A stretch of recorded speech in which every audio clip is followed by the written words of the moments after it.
Last 10 seconds. 9, 8, 7, 6, 5, 4, 3, 2, 1, 0. Okay, masters. Whenever you are ready, please open your hands and place on your eyes.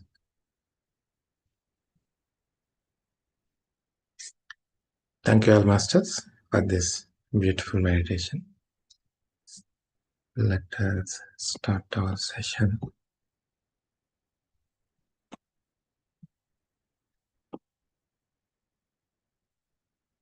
Thank you all, masters.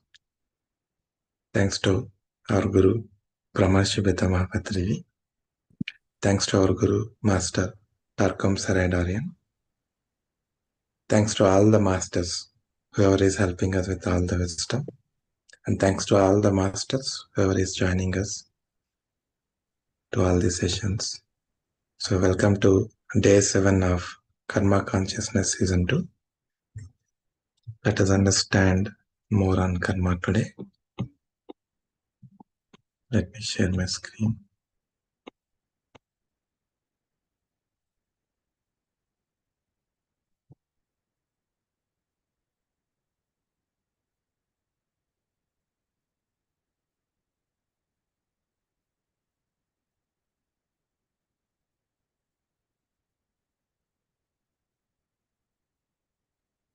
Okay, masters.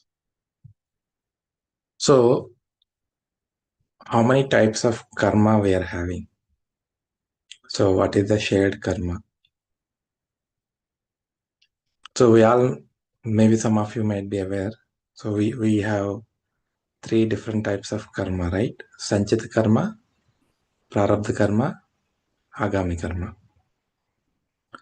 So, Sanchita karma is something that we have accumulated throughout our past lifetimes. Suppose if we have taken 100 lifetimes, so whatever the karma we have created, whatever was still left out, that we have to still pay back or clear out. So everything will be there in the Sanchita karma. And whenever we are taking any new life, whenever we are going to take birth again, so we take part of that Sanchita karma and we come back to the current life. So we take part of it and we try to clear out that karma. So once we take the life, again, we create karma.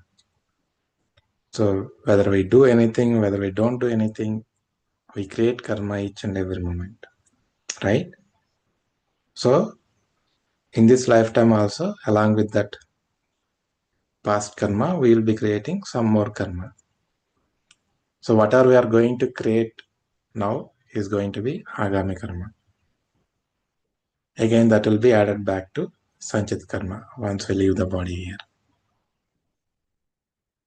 Right? So along with these 3, we know that we have this family karma and group karma or nation karma. So we all take life with families, right? We'll be having parents who will be giving us a gateway to come and take life here.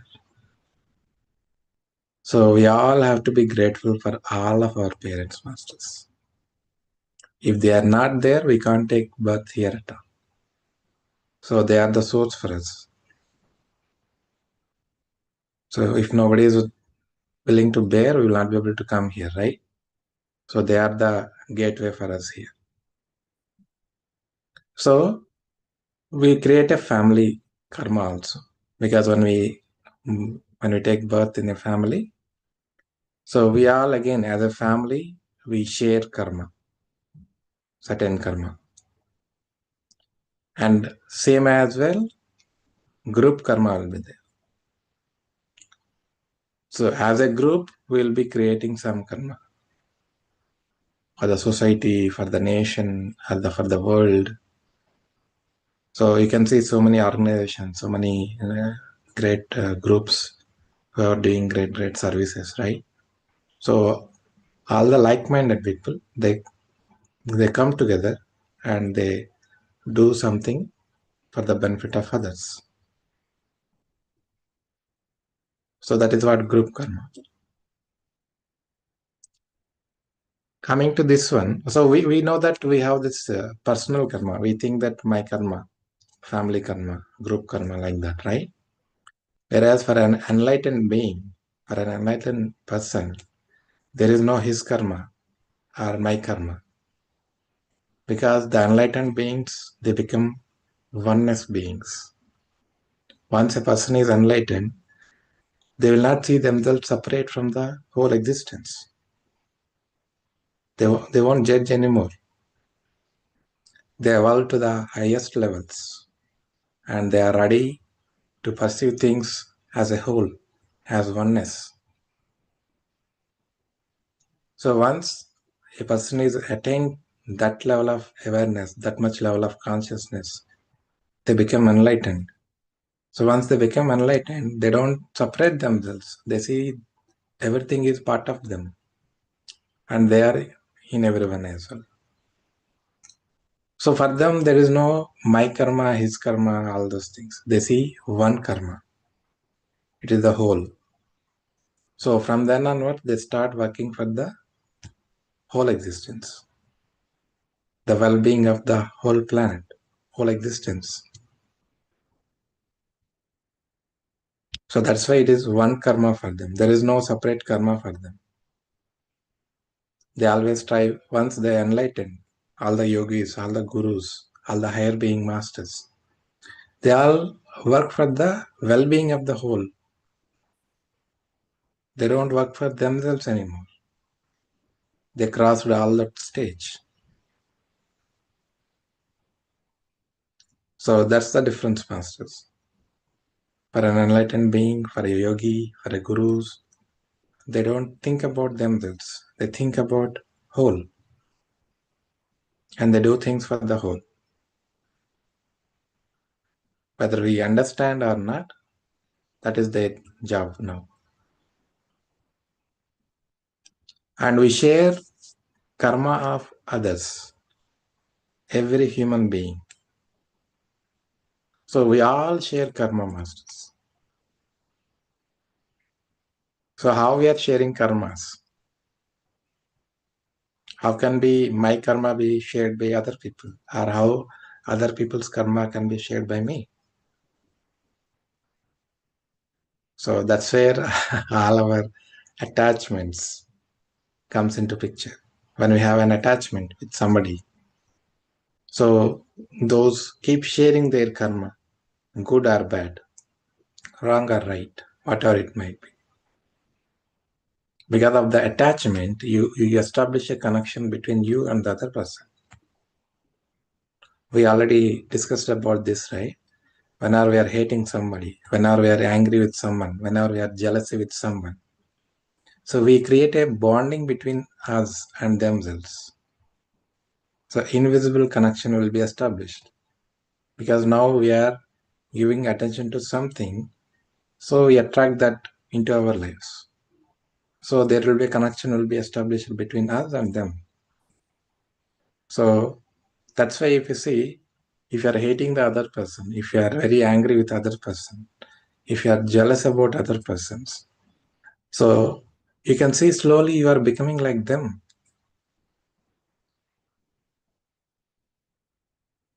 Because we think about them and we keep hating, we keep so much anger, we keep so much negative opinion upon them, and we think about something to happen for them in a negative way, in a evil way. So then what happens? We are establishing that connection between us and them. So whatever the wrong things were there in them will be flown to us, which may not be there before. So that's how we are spoiling ourselves. So we are sharing their karma. So whatever the bad karma they are creating, we are attracting that into our lives also. Because we are thinking about, we are behaving like them only. Somebody has done something very bad to you, so now you started hating, getting angry with him, and thinking something evil about him. So you slowly become like him only, like them, because you are now aligning with them. What you think you attract, where you give your energy, where you give your focus, energy goes there. So when you focus on these lowest level of vibrations, you become low again, because now you started attracting those things into your life. So that is how we share karma, masters. And the principle of participation. And there is something very wrong thing happening in front of you, and if you are not reacting to it, if you are not taking any action, so you are just witnessing it and not taking any decision, or not condemning it, then you are also part of that karma. Though it is done by somebody else, you are simply witnessing it without even taking action against it. So best example for this is Mahabharata. In Mahabharata, whenever Kauravas are insulting Draupadi in that sabha, so everybody didn't open their mouth. They know very well so much injustice is happening there. They didn't open their mouths. So they just simply witnessed that one. So everybody taken part in that karma.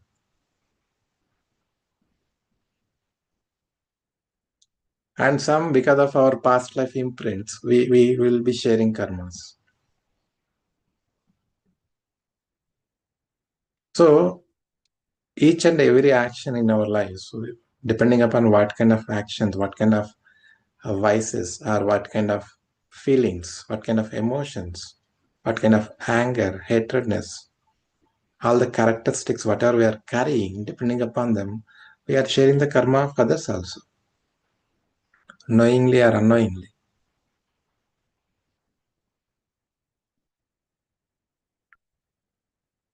So we have to be careful in each and every action, in each and every thinking, in each and every thoughts, feelings, emotions, or words.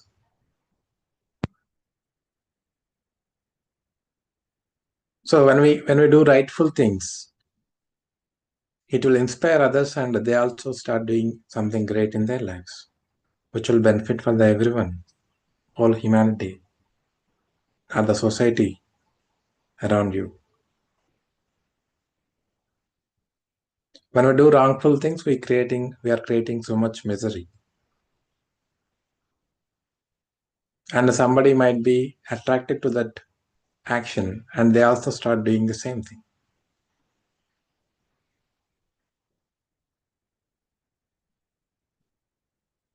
So that's how we are creating more and more karma, and we are sharing karma of others also, masters.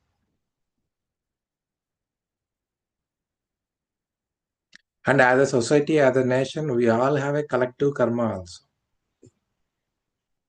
to make things right for the benefit of your society, for the benefit of your nation, for the benefit of your world.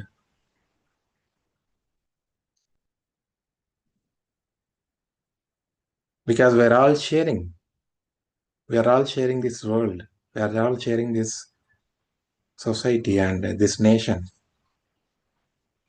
all our nature, whole existence, right?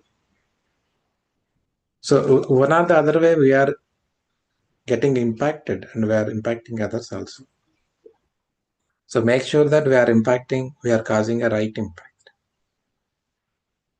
That's what we have to make sure.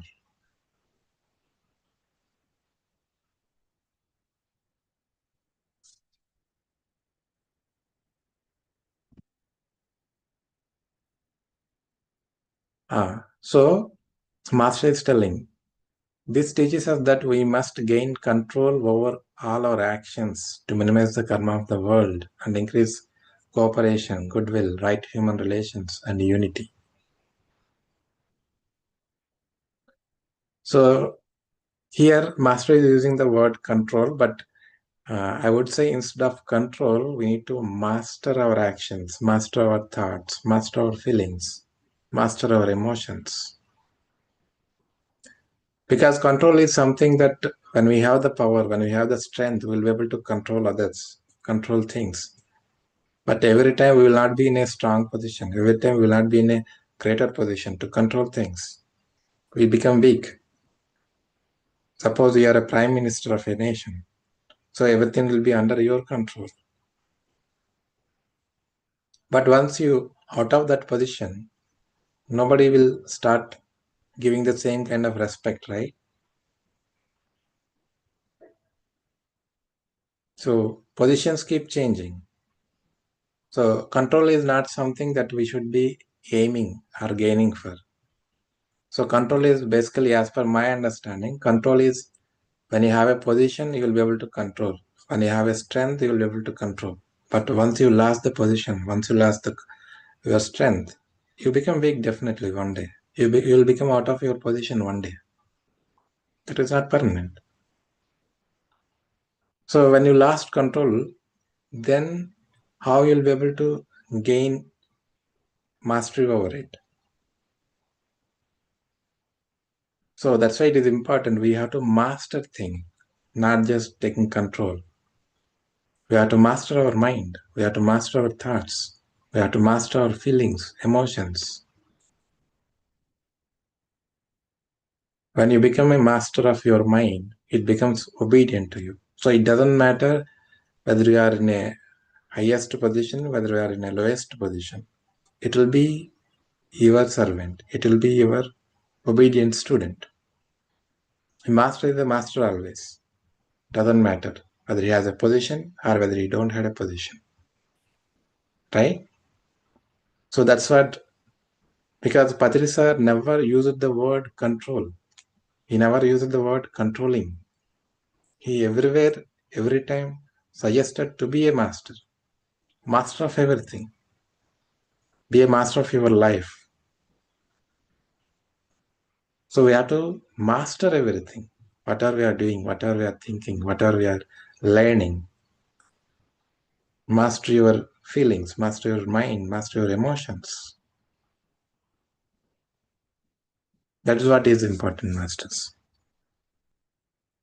So that's what the master is telling. So we need to, when we master things, we'll be able to come into a great cooperation and we'll be able to work for the whole humanity and we'll be able to maintain a right human relations. We'll work as a unity.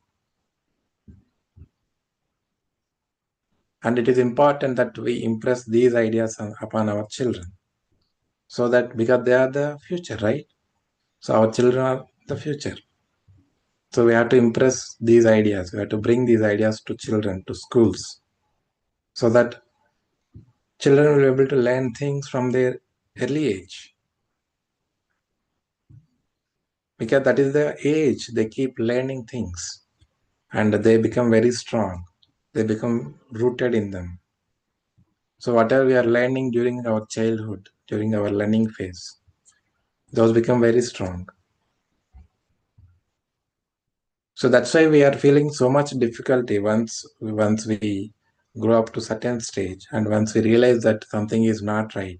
But if we want to work upon ourselves, we want to change something within us, we feel so much difficulty because we don't know from where we accumulated that thing, how we accumulated that kind of negative things in our mind, in our life. We can't find that root cause and we don't even know how to overcome them, how to change them. We struggle a lot because that is not something that is seeded into us from our childhood. So that's why education, it is very, very important. To bring spirituality into education is very, very important. So, and Master is telling people are often are afraid of the term world citizenship. So we know that citizenships, each and every country has their own citizenship, right? So Master is telling in future we'll be having a world citizenship. So world citizenship is not something that you will be losing your identity, your nationality, your religion, all these things. So we are so much rooted into all these things, into our religions, into our nationality, into color, our sex, race, all these things. We are taking so many lives, masters, one life after another.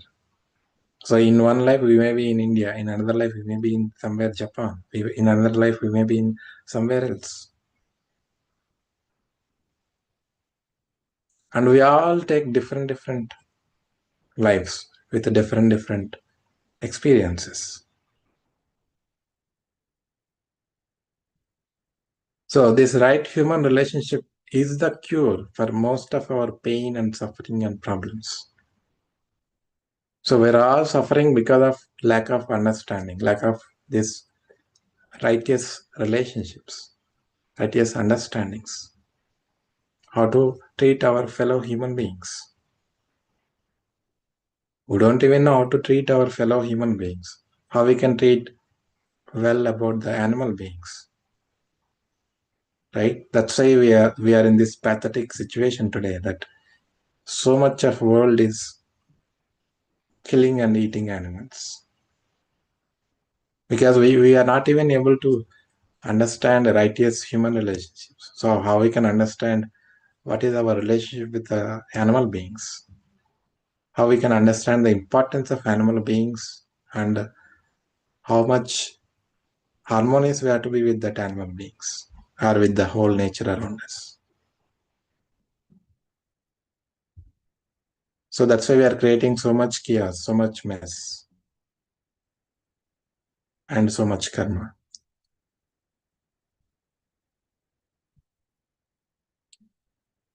So every human being who tries to live by the principle of right human relations eliminates a part of the dark karma of humanity, thus rendering a great service to humanity. So we are creating these dark levels of karma, masters, by killing the animal beings, by destroying the nature, by destroying the ecosystem.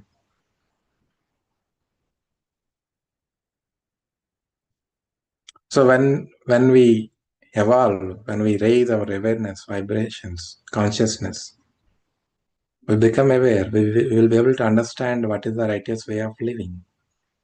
So once we realize and once we work towards the well-being of whole humanity, we take a great step, and that would be a great service to the whole humanity.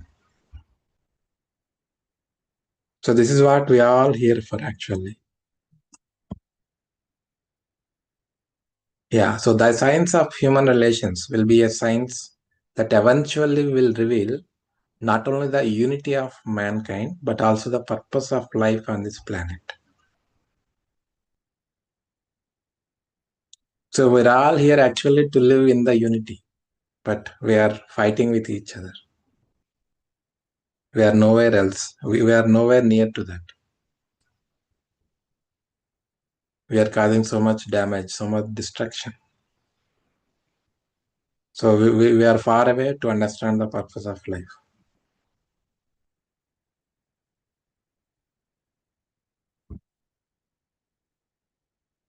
Yeah. So, and the next one is payment of debt. So we know what is a debt in this physical world, right? So karma is there. So we were already discussing all these sessions, right? We are coming to pay back what we done already. We are coming to undo what we have done, to clear our karma and all. So nothing but payment of our debt. So how we are creating debt? So if anyone receives from you any offering, any labor unpaid, any help given physically, emotionally, mentally, so that person is indebted to you. So if you are helping other persons, other beings, and you are offering something, so through you somebody got any benefit, so they'll be indebted to you.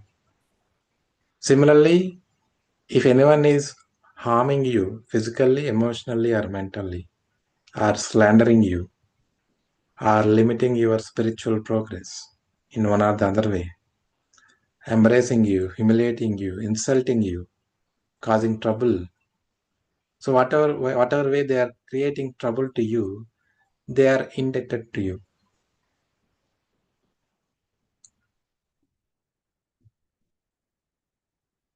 So we have to realize these things, masters.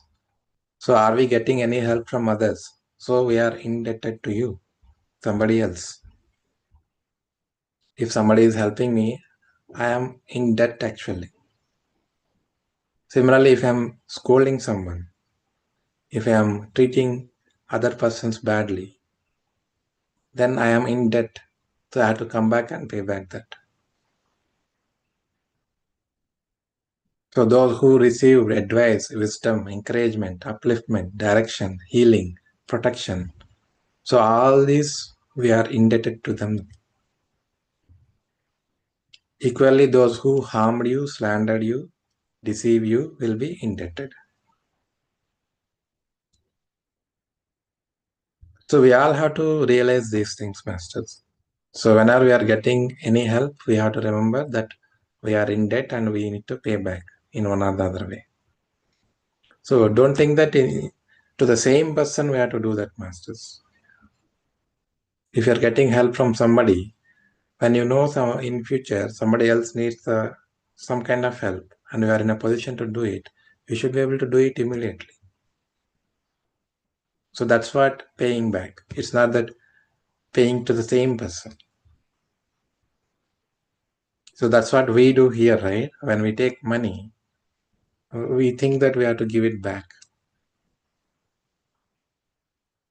But when it comes to all the things that we are getting here in this world in different ways, so we need to give them back again to the society,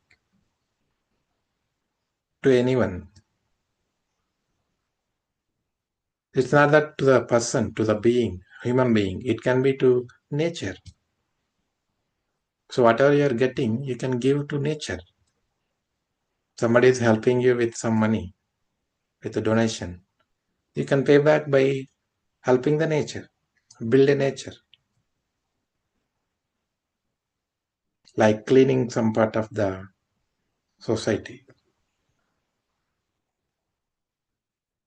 So it need not be in the same format. It can be in different ways. That is what paying back.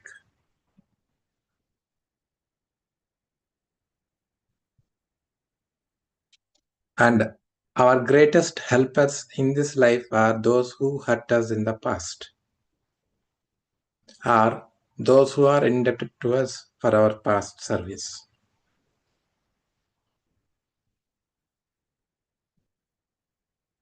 So anybody is helping you today, maybe they hurted you sometime back in the past. Who knows? Similarly, if you are doing anything, then you have to remember that you have to pay back. And if you deny your teacher, father, mother, you will sacrifice your life for them in the future. So whatever the relations we are having in this lifetime, though whether we like them, whether we don't like them, we should accept them. But if we deny them, if we reject them, or if we hate them, so we have to pay back again, masters. Because that is the role they have taken. The way they are, that is the role they have taken actually. If they are very harsh with you, that is how they have to be so that you learn things the way you have to learn. By being very calm, very loving, you will not be able to learn things. So that's why one has to be very tough. One has to be very harsh. One has to be hating you all the time. One has to be insulting you all the time or triggering you all the time. So they are taking their roles. So in our life, we should be able to understand. We should be able to accept things as they are. We'll not be able to in that position, definitely. We struggle. But with our struggle, we have to learn. But the thing is, when we struggle, we become more hard. We become more, we tend to move towards more negative side, rather looking the positive side in it and change something within ourselves. To be more patient, to be more compassionate, to be more understanding.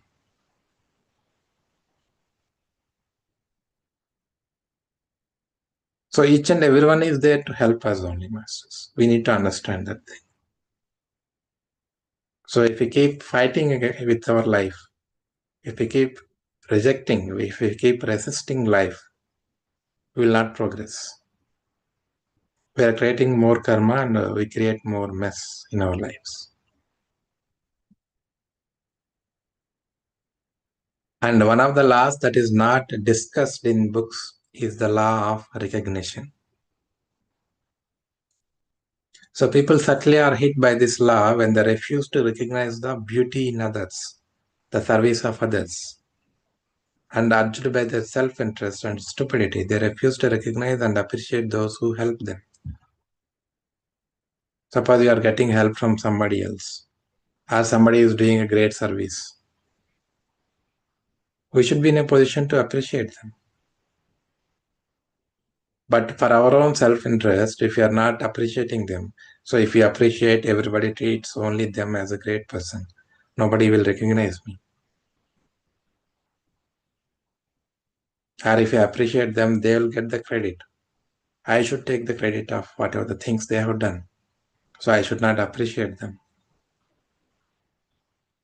So something like that, if you are having within us, then we are creating more karma again.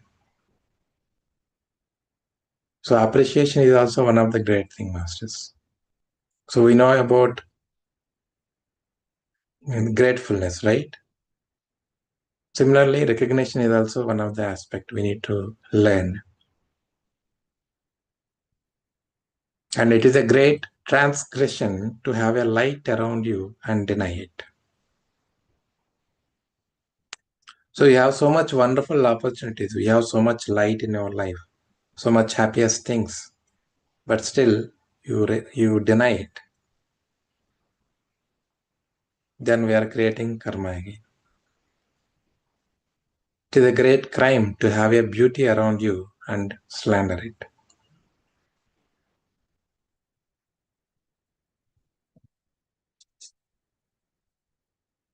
It is like we have a very big tree, okay, that kept giving us fruits, but we cut it down or we are letting it dry.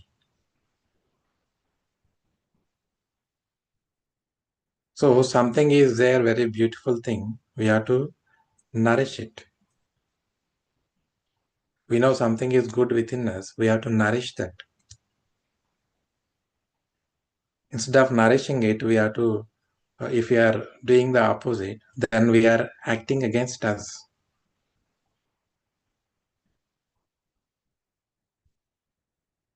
And when you do not respond to values, it means you are contaminated by jealousy. So it is very, very important to cultivate values within ourselves and to recognize the values in others. So somebody is doing great, great things and exhibiting great value. They are showcasing great, great service. So we should be appreciating them. We should not become jealousy, or we should not show our pride, our ego.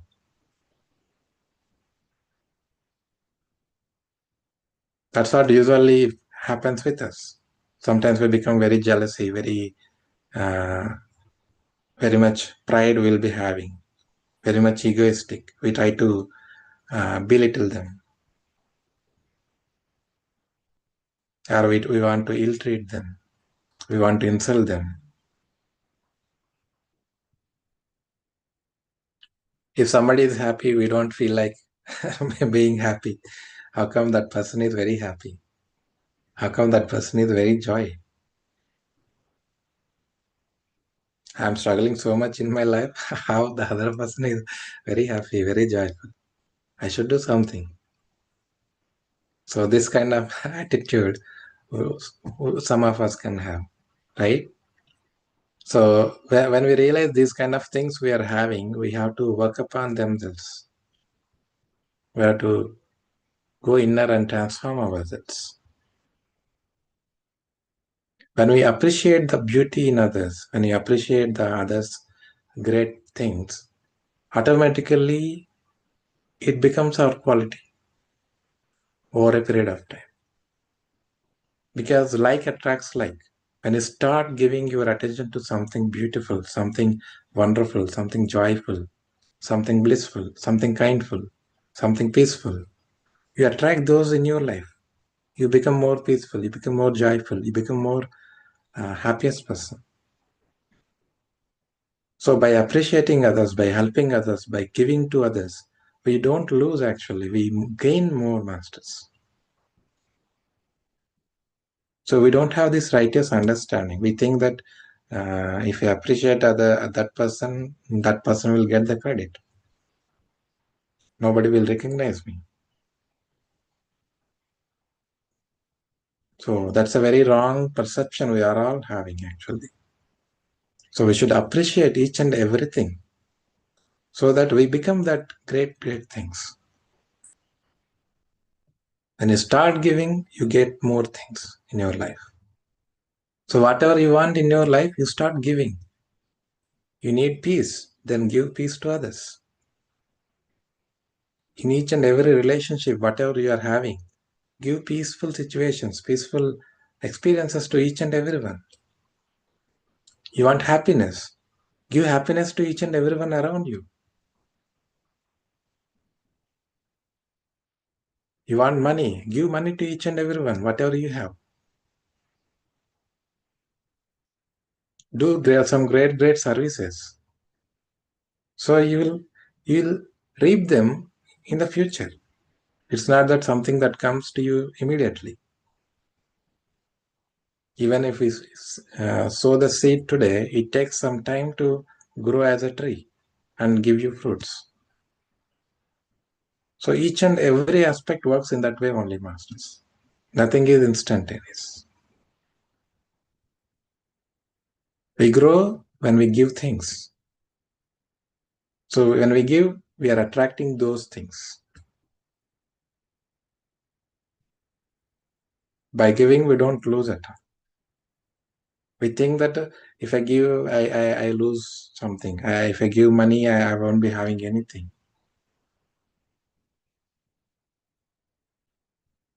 Today you may not have anything, but tomorrow you will gain.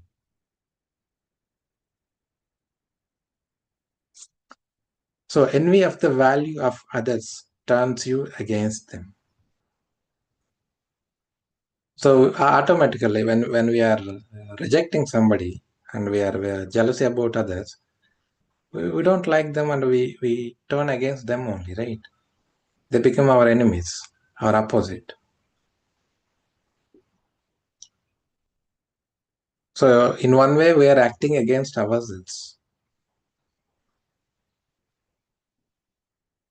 So that's why no one is responsible for our life experiences, for our life situations.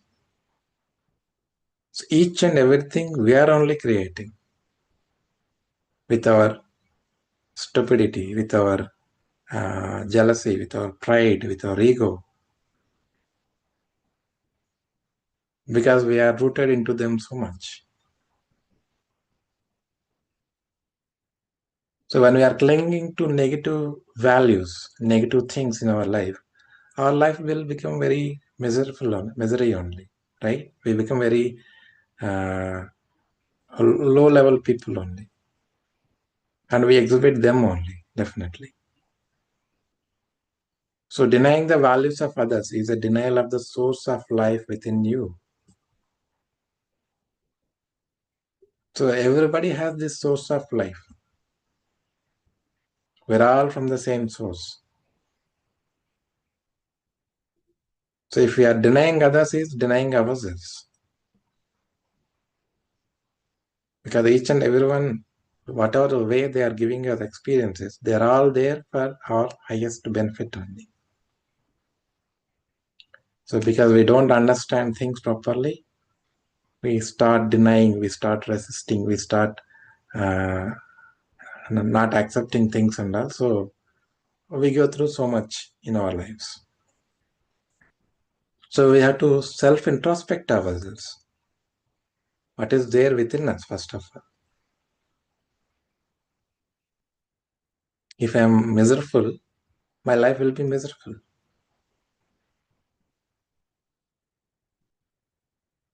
So it is always us who has to work upon ourselves. Nothing comes from the outside, masters. Everything is within us. If you are not feeling well, if you are not feeling happy, if you are feeling very low, so it is something we have to work upon within. So that's why law of karma is there. It gives us everything back to us, whatever we give. Okay, masters, sorry. Today I took more time, I think. Let us pause the discussion here. Thank you all, masters, once again. So if anyone wants to share anything, or if you have any questions, clarifications, you can ask. Thank you all.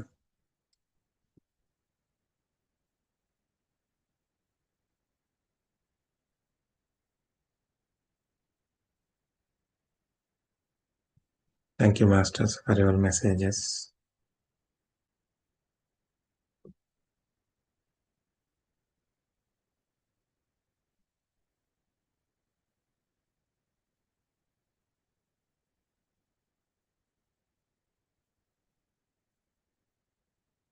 Okay, masters, if no questions, then we are good to close the session.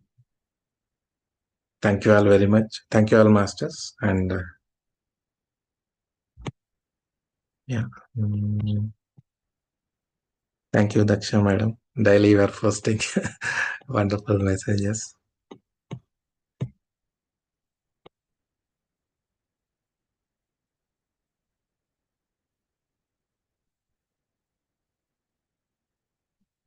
And thank you, as always, to you. Thank you. Thank you very much, madam.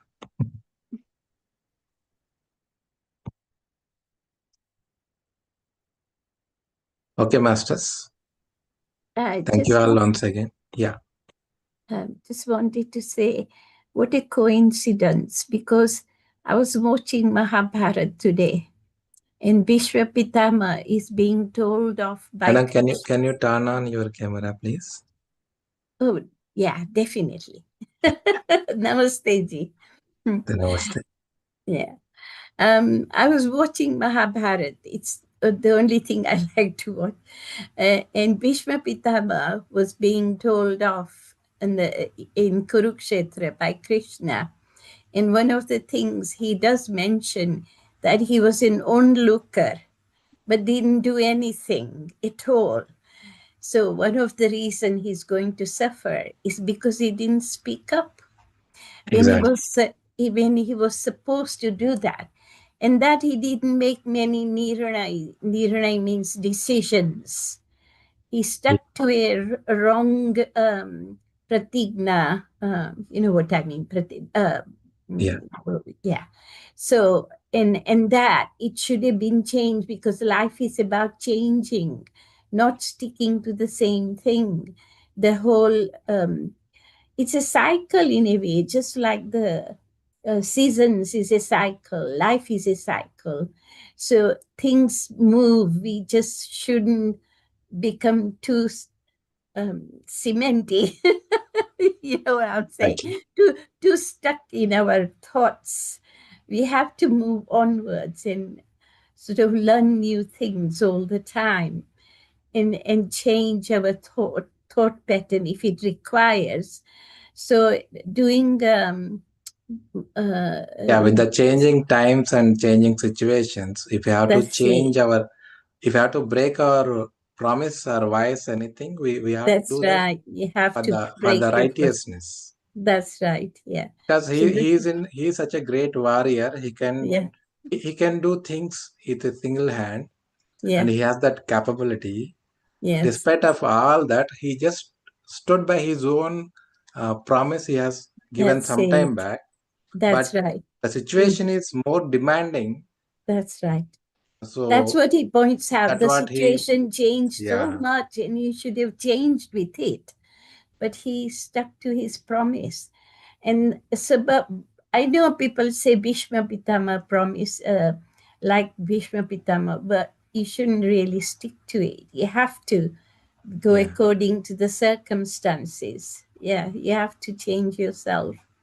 For the righteousness and for the dharma, we can That's break it. our promises. Yes. We are not serving anymore for the No. righteousness and for the dharma. Yeah.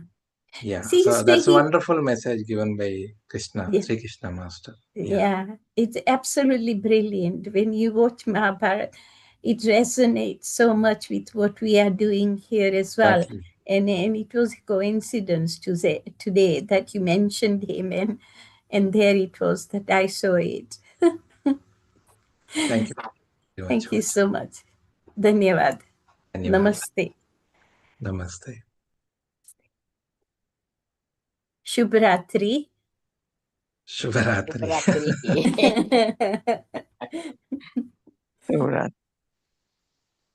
Lovely session, yeah. Very good. Very good indeed, yes. Learn so much every day, hey? Yeah. Definitely Yeah, learn we are so here much to every learn. day. Every day we're learning it. Yes, but Yashodaji, we don't know how much Sanchit karma we got and how long we have to serve in how many lives. Learn to accept life, isn't it? That's what I've been doing, you know. Learn to accept whatever's happening, you know, Yeah. instead of regretting or feeling sorry about it. Like yesterday, Chris said, you know, just stay in the present tense, you know, Yeah. and be what we got, you know. Thank God what we got anyway, and what we're going through as well.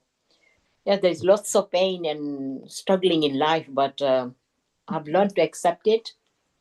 Yeah. I think what I've learned is to let go, because I used to get involved, maybe because I worked as a social worker in a hospital, and you get in mental health as well. So you get kind of involved with other people's lives, and you see the misery, and then it kind of can get to you.